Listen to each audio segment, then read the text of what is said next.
Hey, what's up, DIYers? Mike Boards with the Mike Boards channel. Thank you for watching. We're talking appliances today, and we're working on a GE electric version, specifically not gas, but electric version laundry center. In today's video, the proper and safe way on how to install a brand new power cord. And because it's electric, it is a higher voltage power cord, but that's okay. Let's get started.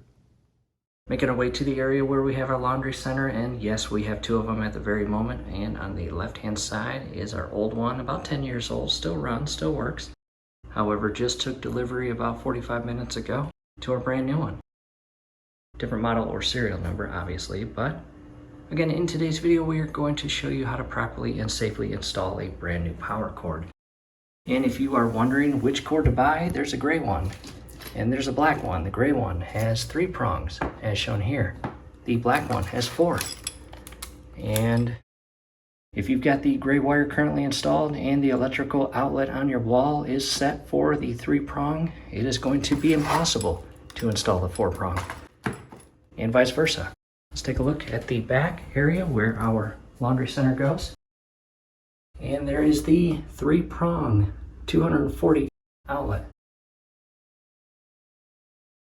We just recently removed our old power cord. We are not going to install that, but we did want to make a video on how to properly and safely remove it and uninstall it, and that's where it connects to.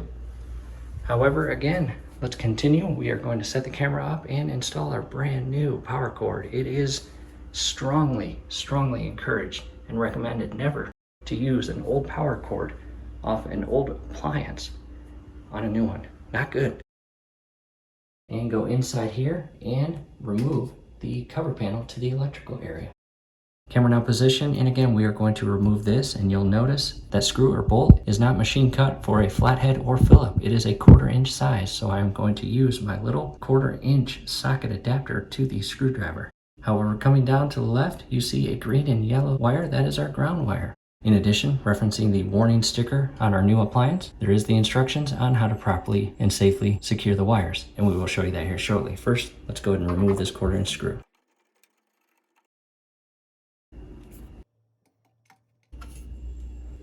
And shift it forward and out. And very similar to our old one, red hot on top, white neutral in the middle. The only difference is the bottom one. However, it still was a black hot wire, but it fed into a blue connection point. However, that will make no difference during this project. From here, we are going to unscrew all of these to prepare it for install. To different camera angle, I'm going to start with the top red hot, and that is pretty loose, no big deal. We'll tighten it during the install. And it really helps or pays off to have a magnetic bit, as shown there. Next, I'm going to remove the lower hot or black wire, followed by the center white neutral. Next, I want to show you the green ground screw, as you see, and it is secured to that inner panel. And there is a gold colored lead that feeds over to the left and up and mates with that inner neutral connection point. Back to the brand new and old power cords, new on the left hand side. We will basically unpackage it or unwrap it, get it ready for install. And there again is our brand new power cord, and the old one over there. Again, do not install the old one from an old appliance to the new appliance. Not good, not recommended, never good. And let's get this thing installed. Camera now in position, and DIYers, this is a brand new unit for us, so we have read the warning label or information, and I encourage you to do the same. However, coming up with the power cord, I want to direct our attention to the 3 electrical connections, and for presentation purposes, you can see they look nice and clean. Let me flip them to the opposite side, and you can see the opposite end is where the connection points are crimped onto the wires.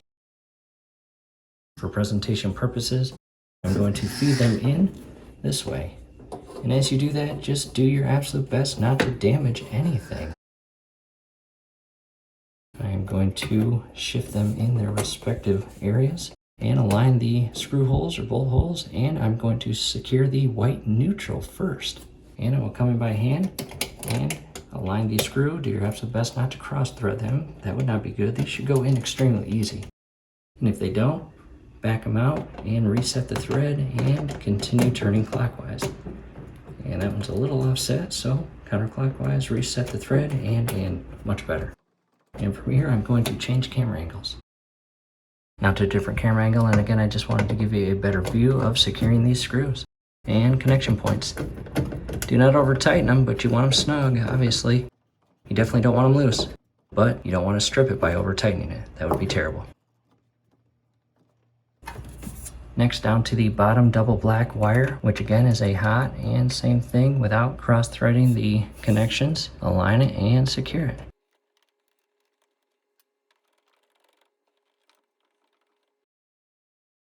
And followed by the upper red hot.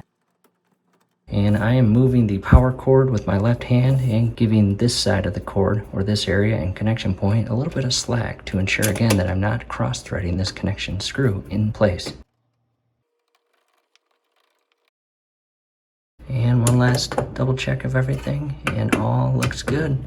Again, do not over tighten them. In addition, just ensure that these connection points, again, upper red is hot, that's in, and they feed onto a little aluminum prong. The center neutral is secured, and the bottom double black hot is secured. From here, just double check everything, and if all looks good, which in our case it does, we're going to resecure the cover panel. And I'm going to come in with the 2 prongs here into those little slots there, followed by securing the screw on the opposite end, and I'll move the camera.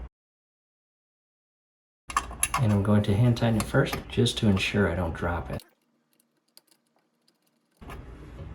And again, in our case, 1/4 inch screw head, and same as the others, do not over tighten this, but you want it snug. You don't want it rattling while the washer and dryer are up and running.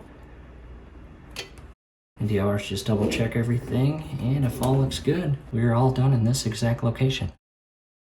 Coming out and up, and DIYers, again, that completes the project. From here, you just carefully shift your unit back into the enclosure area it rests, and carefully plug it in.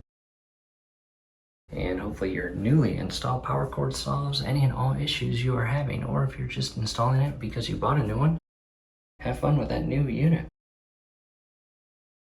In addition, in the event that you want more help or guidance on how to properly connect the water lines, both inside there on the water inlet, right there, as well as the shutoff valve, as well as the dryer duct, definitely check out the link down below in the comments and description how to basically take deliver and connect your new unit.